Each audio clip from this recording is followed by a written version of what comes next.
Welcome to the Tintin podcast, where we explore the adventures of Tintin, one story at a time.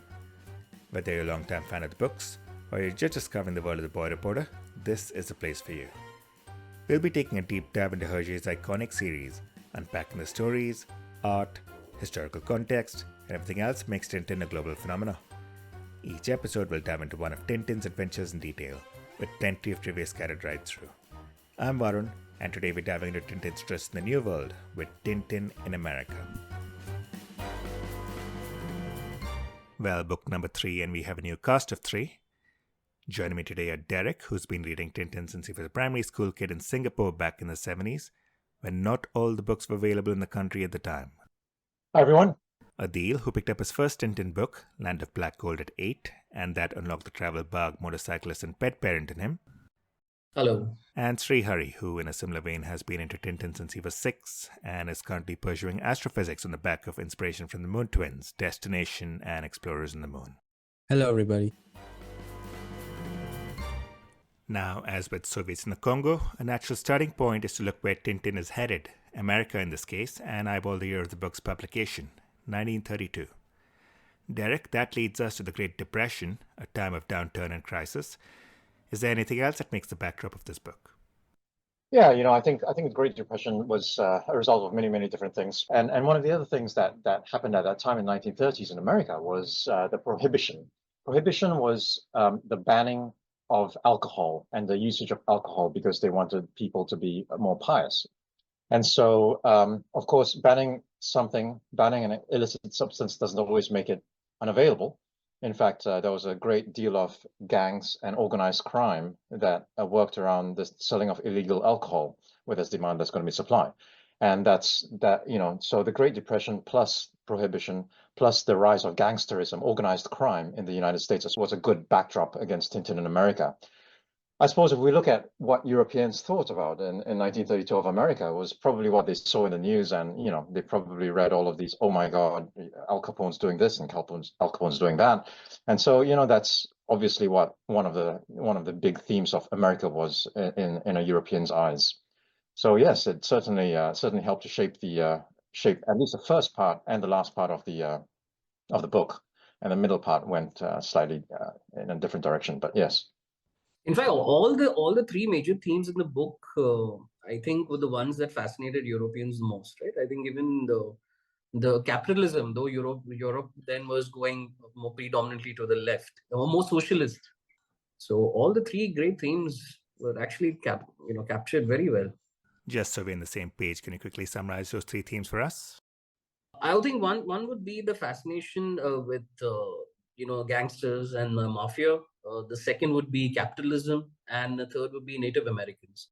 Also, is there any reason why Hergé is zeroed in Chicago in particular? I think if you look at the movies from that era, which were very popular in Europe, the mafia and the gangsters were very fascinating. And Chicago and New York, these are 2 cities that featured prominently in most of the movies, which was, I think, the most common cities that they used to come around in the movies then. So I suppose that is what framed his mind. Of course, Hergé had never been to Chicago, or anywhere else in the US for that matter, but that doesn't quite hurt the accuracy of this book as it did the Soviets in the Congo, does it, Sri Hari? I would say so to some extent, because compared to the previous book, Tintin in the Congo, Hergé did a lot more research into America and what it was like at the time, and he was more intrigued by the so-called Red Indians who he wanted to depict, and also I think his main intention was to show their plight in their land and how they were battling the settlers at the time, who were basically on stolen land. And I think that was the theme he wanted to go for, and I think from that aspect it was quite accurate. Even the cover of the book was just fantastic with the feathered chief, keen-eyed mole with his tomahawk in his hand and the teepees in the background. It's a really beautiful depiction of the great Native American culture, down to the detail of the beads that he's wearing and everything. It's quite stunning, and I think he did do a lot of good research there. So it's a vast difference to his previous works of Soviet and Congo. I came across some. I think it was a blog a few years ago where he has depicted some of the artwork was changed actually. I think when it was converted to color, right? What happened was that when the publishers wanted to publish it in the US, of course, the US insists on changing every book, even today. Even today, if you write a book, when you bring it to the US, you have to change certain words and certain things. And Tintin America was no different. So he did depict some black people, for example, in the book, and that was changed to white people. There's one scene where there's a white lady with her baby crying when Tintin dashed into her apartment because she was looking for Snowy, and that was previously a black woman. And also another thing that was changed was there was one scene whereby Tintin took a photograph of a Red Indian or a Native American sitting down on a corner smoking a pipe. In the original version, I believe he was begging for alms. So indeed, the colored version or the English version, at least, was certainly changed when it came to be published in America. I'm not sure if this stuck with the colored version, but what Hergé was aiming for in some of his drawings was to show some sense of cinematography, especially this particular scene of this train trying to run over Tintin. He wanted to show in a very Hollywood-esque manner. He was inspired by movies and film at that point, and he wanted to show it developing into some sort of edit. I'm not sure if this was translated directly, because obviously I think the original book was several pages longer, if I'm not mistaken, than the final version. The American publishers were insisting on him changing that bit as well, where you have the army come and shooing the native Indians off. They wanted that off, but I think Urge stood his ground there and didn't allow them to change that. They did. Adil, you're right, actually, and I'm so glad that Hergé and the publishers kept it in, because that is, I think Ravi pointed out that look, it's about stealing the American land, and that's at least one bit of history in this book that is certainly quite true. Now, I'm not sure if the actual picture depicts it accurately, but the theme is absolutely accurate. What's not so accurate is Tintin saving himself from the jaws of death time and time again. In fact, I wish I could say he was saving himself. Srihari, how much is too much? Yeah, he does. Because, like, I mean, 17, 18 instances where Tintin really should have been finished off. And, like, that felt like an overkill.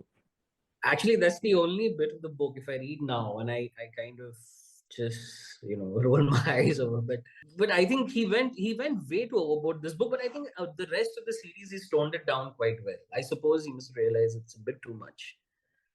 Adelia, you've got a good point there. I remember, I think it was 1980. I was sitting in a classroom, and the teacher recommended that we all read Tintin because the English in the book was quite very, very good. It wasn't like the other comics that you would get in the store. The English and sentences were full sentences, and it was very good English. So, being from Singapore, we didn't speak very good English, and he encouraged us all to read Tintin. And the one thing he said, oh my God, Tintin is like Superman. He falls off a cliff and doesn't die. He falls out of an airplane and doesn't die. And that's King Ottokar's scepter. So yeah, I remember that. I remember the teacher talking about Tintin, encouraging us to read it and criticizing the fact that he's just a Superman. And some of them were very silly, which I feel if this kind of theme would have continued, maybe like a stag chasing a puma. But I think what still cracks me up now is when they offer him when he strikes oil, crude oil, and the offer goes from $5,000 to $100,000. And when he tells them that no, it's not my land, it belongs to the natives, they just offer them $25 and just ask them to bugger off basically. Yeah. I have to say the page right after that is my highlight from this book, when that sleepy village changes to a bustling city in a matter of a few hours. And a traffic cop snarls at Tintin for thinking he's still in the Wild West. Classic. Yeah, there was also this aspect, was it Dawson, who he thinks that he's killed Tintin, of course, and when he has another encounter with him again, he starts screaming, "Oh, ghost, Bobby ghost." smiles. Yeah, Bobby smiles. My bad, yes. I get confused between the two for some reason.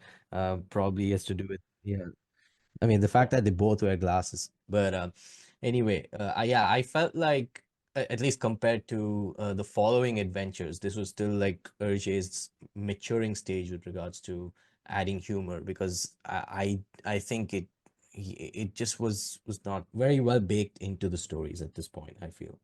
Something else I picked up in this book that repeats itself across later adventures is the duality of the settings. For instance, there's a switch from sprawling Chicago to Outback and back to Chicago. Does that come across as disjointed to you, Derek? Well, certainly, I think it is a little bit disjointed. As I said, the first third of the book is about trying to capture gangsters. The last third is his success in capturing the gangsters, and then the middle third kind of goes slightly deviates from that path by running around with Native Americans. And the reason behind this is Hergé wanted to portray the Native Americans in a good light, which I think he generally did, and he was quite fascinated by them. In fact, in the original, he wanted a much bigger portion of the Native Americans, but his publishers did not want that, and so he had to cut it down to 1/6 of the book. So Hergé had to find a way to weave that into the book when really Native Americans have got nothing to do with gangsters, and he managed to do that. So I thought that was quite clever of him to at least bring that part into the book and pay tribute to the Native Americans. I had a friend who visited, there's a small fan bill thing out in Belgium itself, where there's very fascinating snippets on different aspects of what Hergé was thinking on each book. So he was telling me he came across this thing that he was absolutely crazy with the Hollywood movies, especially with gangsters and Red Indians. He was absolutely fascinated, and I guess that's what showed up in the book. Srihari, do you agree? I would say so. Yes. I mean, you could see the juxtaposition done pretty well between, was it Redskin City? That's what it was called. Redskin City in Chicago. You could see obviously in the intro of the book shown to be very extravagant with a lot of these fancy automobiles and whatnot.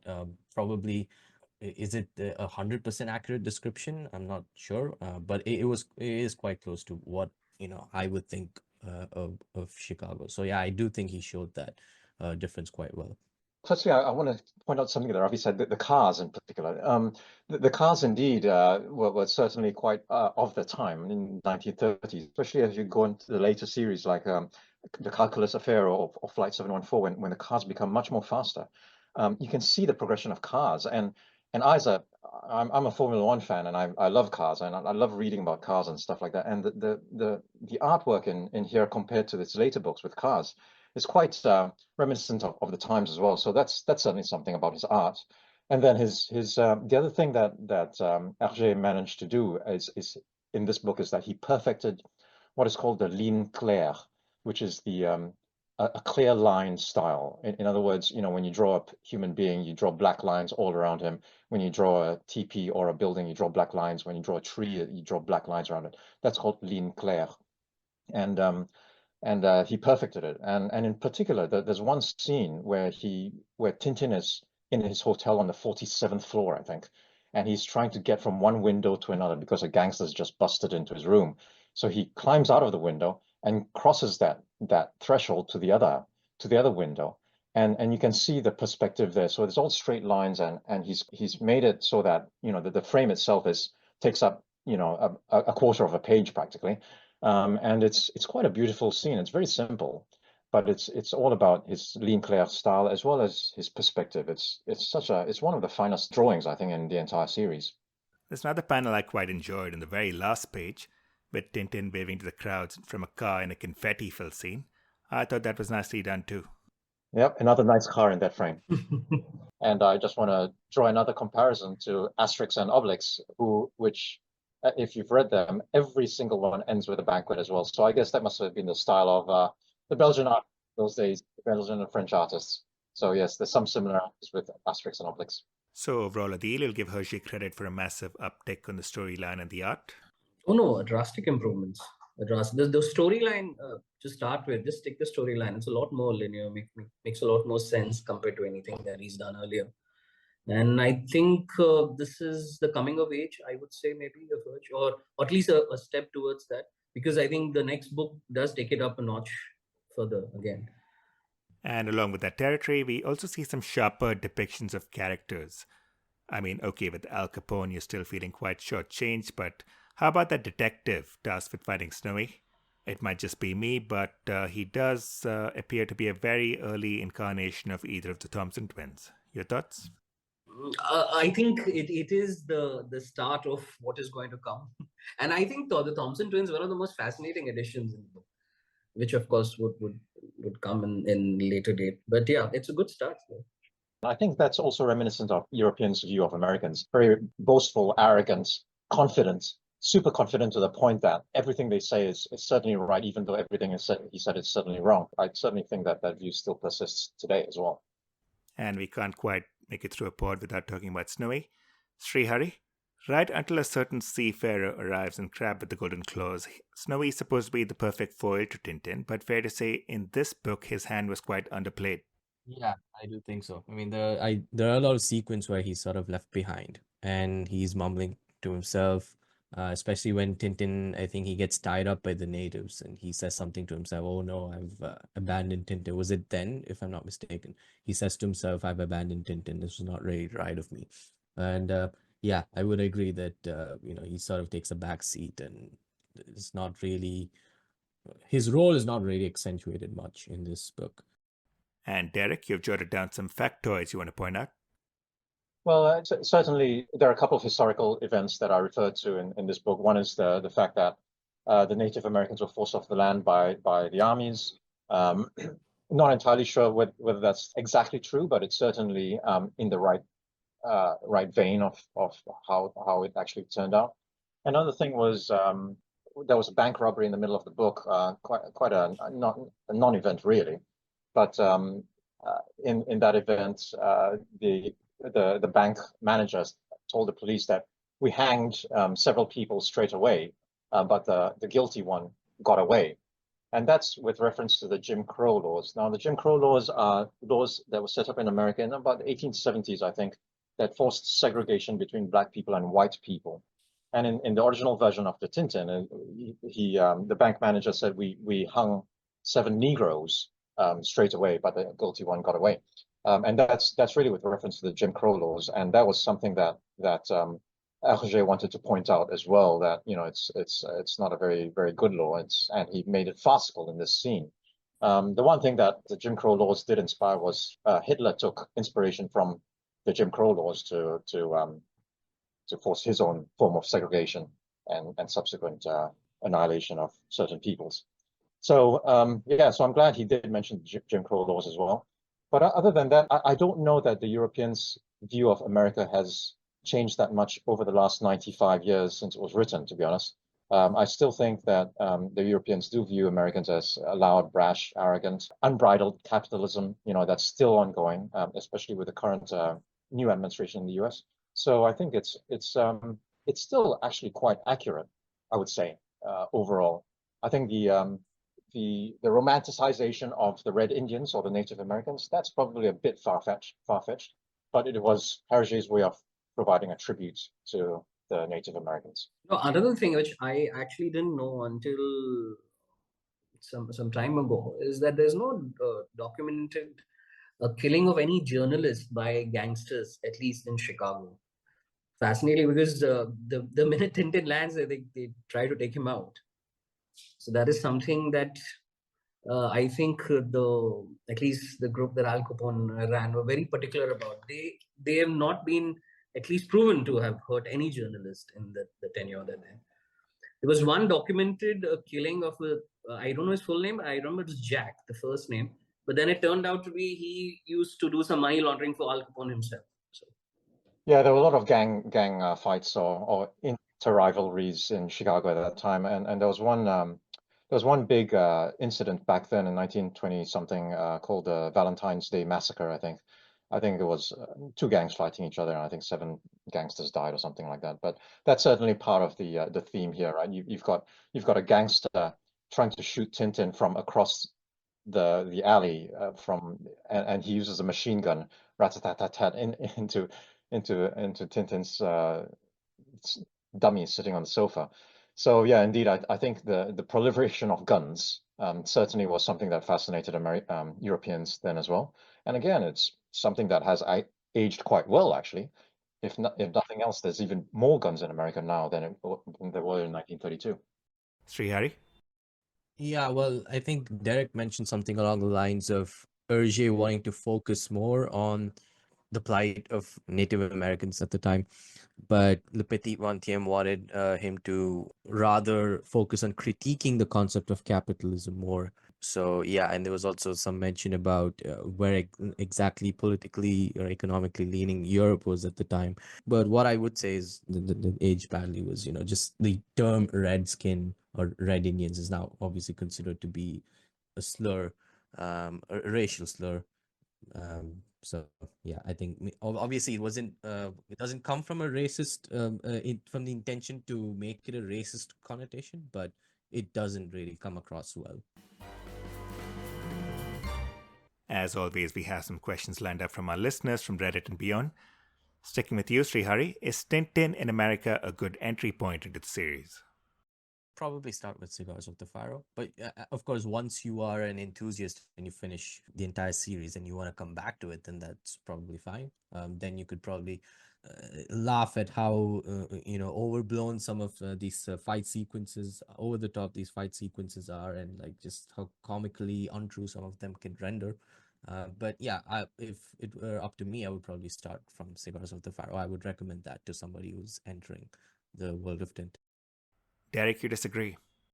I certainly think you should start from Tintin in America. I think Congo and Soviets are not very good, but America, at the very least, for the artwork of the Native Americans, I think that's just fabulous the way he drew them, accurate down to their faces as well, right? I mean, down from their costumes, their teepees, their weapons, and their facial features as well. Derek, there have been sightings of Rastapopoulos in this book. Can you confirm or deny them for us? Indeed. So Rastapopoulos makes his first formal appearance in Cigars of the Pharaoh, which is the next book along.